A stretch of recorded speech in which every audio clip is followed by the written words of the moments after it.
Hi, as you know, I've been arguing with this guy about running a 700 watt microwave off a 1100 watt inverter. I have shown that it is 100% possible. I pointed this guy to my video showing me run it, and he called me all kinds of things. He called me a liar, a thief. He's like, "You're just selling your cheap ass inverters." No, I'm not selling anything. So, I was going to run a test with our large microwave and my larger inverter today, which is what he has. Basically, a 2500 watt to 5000 watt inverter that's not needed for a 700 watt microwave. Then he tells me his microwave pulls um, 6000 watts or something like that. And I'm like, okay. Then he tells me it's 1100 watt microwave. And I'm okay. Wait, if it's over 1000 watt microwave, of course you're gonna need something higher than an 1100 watt power inverter. But today I'm gonna test a couple other inverters. These are just cheap Walmart inverters. This one, if you have a laptop and you want to run something like that laptop, maybe a light, something like that. It had USB chargers on the front. That was a $10 inverter. And here we have a 400 watt. And I hate doing this right now. It has been raining. There's not much solar. I have this plugged into my load, so I don't know how well this is going to work because I don't want to, get in my battery compartment. So let's plug our extension cord in.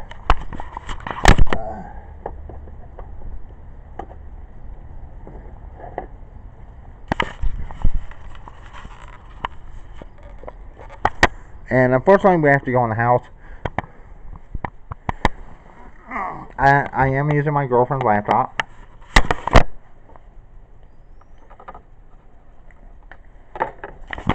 But he's like complaining. This guy complaining because, well, I'm using my 1100 watt inverter a lot. That's because it's easier for me to hook up. It runs basically what I want it to run. Now remember, this is running off of my load. You can run it off your batteries. It probably isn't a good idea for me to run this off load, considering it's so cloudy out and rainy.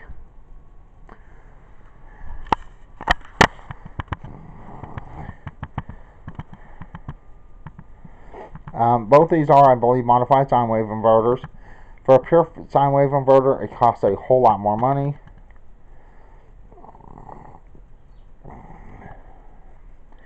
There we go.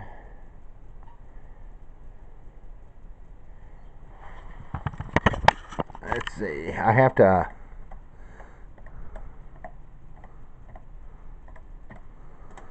try to remember her password.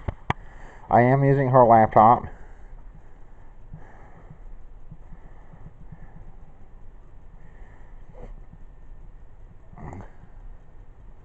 And I hate doing this because it's raining. But unfortunately, this guy, he's complaining because I'm showing my other inverter. I'm not telling you to go out and buy an inverter like that. What I'm telling you is what I have, and I'm showing you the things I have and the things I use it for. Here's her laptop. Of course, she has extra hard drive in here, 1 terabyte drive. She has Linux. It's going online.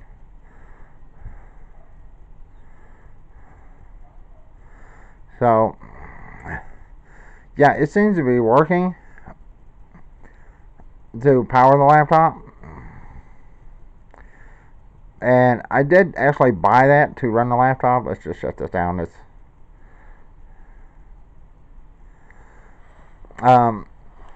You saw that working. Because I really need an extension cord here. But this guy's complaining because he's saying all I show is my 1100 watt inverter. So, I'm sorry about that. Now over here I got her computer hooked up. I didn't have any outlets, extra outlets, so I couldn't hook one up. So I just had to kind of rig it the best I could. Now, of course, this is not going to run. If I tried to turn that on, it would really screw things up.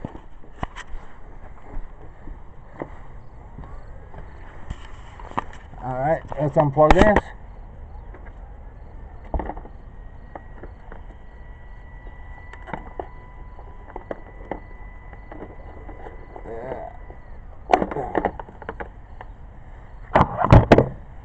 And let's plug this one in.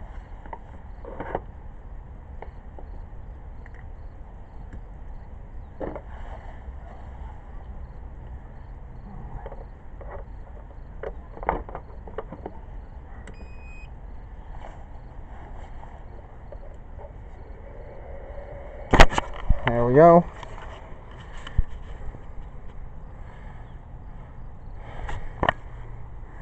It has USB on front too. If you're wanting to run the laptop though, this one right here is like $20. That one was 10. I suggest you get the 400 watt. It is a little bit sturdier, and you have 2 plugs on it. Now let's see if it'll power her desktop, which probably isn't the smartest thing for me to do.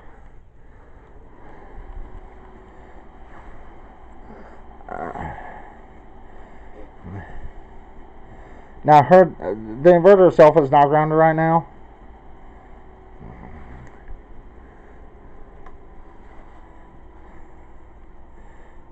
And once again, I have to try to remember her password. I don't use her computer a whole lot.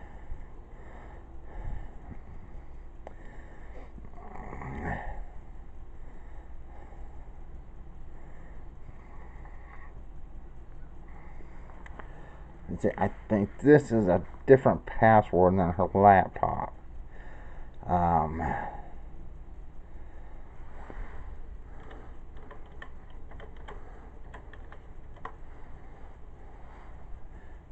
Nope.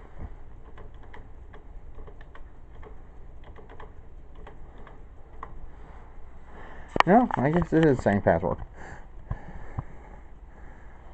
Now, we do have Linux installed on here, but she also has Windows 7 installed, but she uses Linux to go online with. But, I mean, here we go. I mean, it seems to be working fine.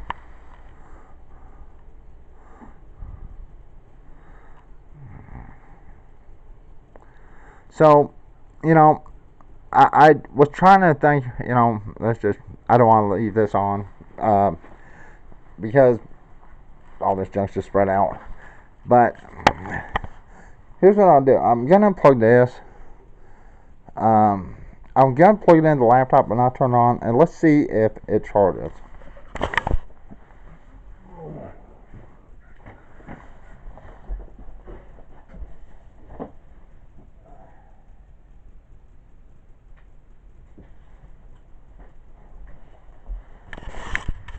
Okay, sorry about that. It seems to be charging. So, yeah, if you're going to buy a small inverter for something like a laptop, I suggest you go with the 400 watt, or maybe a little bit higher.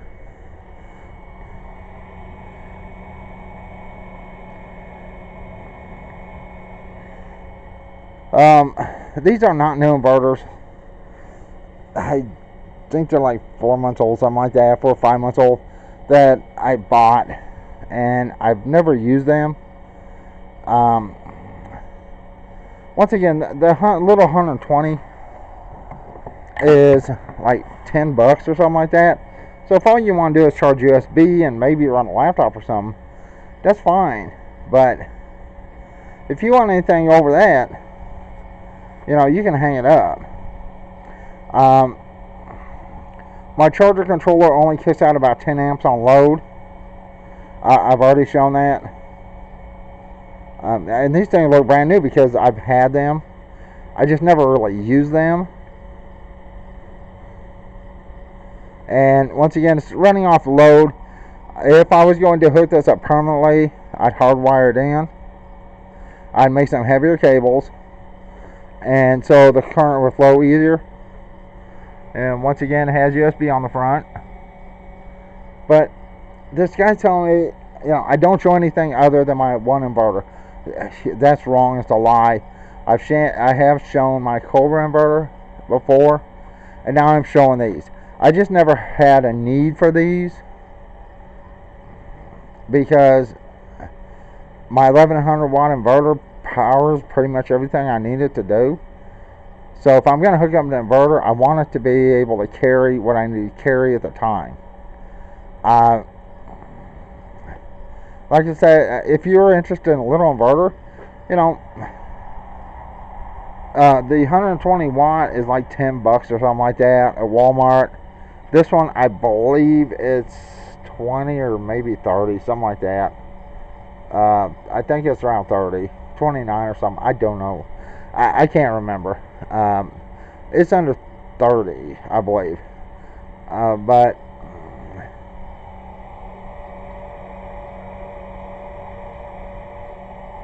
so anyway, this is me showing a couple more inverters. I'll unhook these and put them back in a box under the bed where they've been for, forever.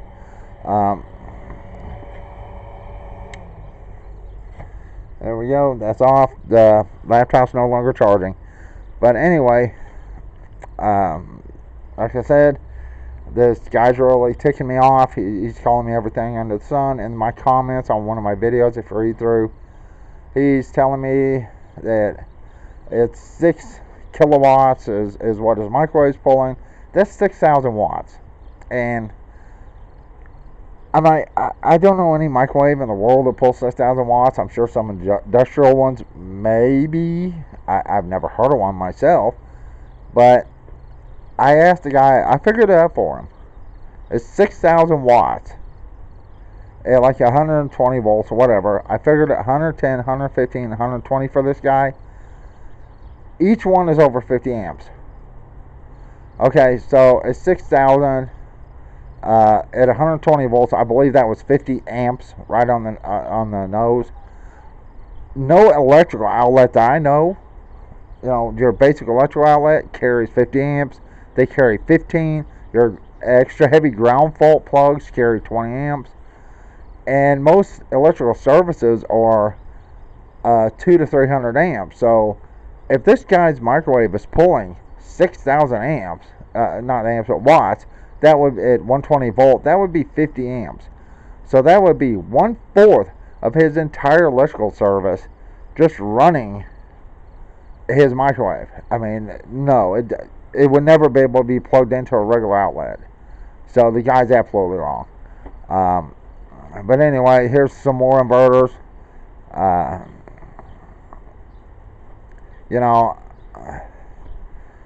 Be smart when you buy an inverter. First thing you do is you look at your appliances. If you want to be safe, yeah, go double what you think it'll run.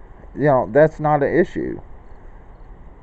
But if you're real low on money, real low on funds, if you want to only run something like a microwave, look on the back of your microwave. It will tell you the current max wattage it draws. Alright, my 700 watt microwave, period, and I've said this numerous times, that it's my microwave, pulls 1050 watts. That is well under the scope of what my inverter is spec'd for.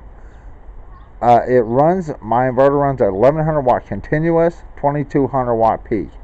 So even if it was 2-3 times higher to start that microwave, my inverter would still run it at the 2200 watts peak.